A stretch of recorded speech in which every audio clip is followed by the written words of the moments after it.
Welcome. In today's video, I'm going to show you how to find a Telegram group link on Telegram web using your PC. This is really helpful if you want to share a group link with someone or keep it handy for yourself. Let's jump right in and get started. First, open your web browser and go to web.telegram.org, http://web.telegram.org, to access Telegram web. If you're not logged in yet, just enter your phone number and the verification code sent to your device to sign in.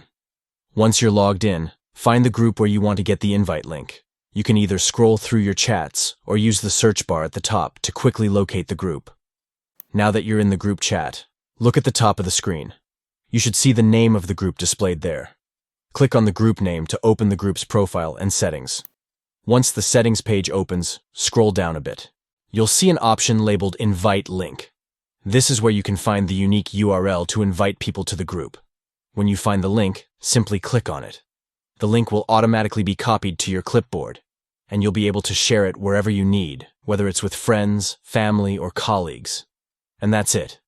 You've successfully found and copied your Telegram web group link. Now you can easily share it or save it for future use. If this video helped you, make sure to hit the like button and subscribe for more useful tips. Thanks for watching, and I'll see you in the next video.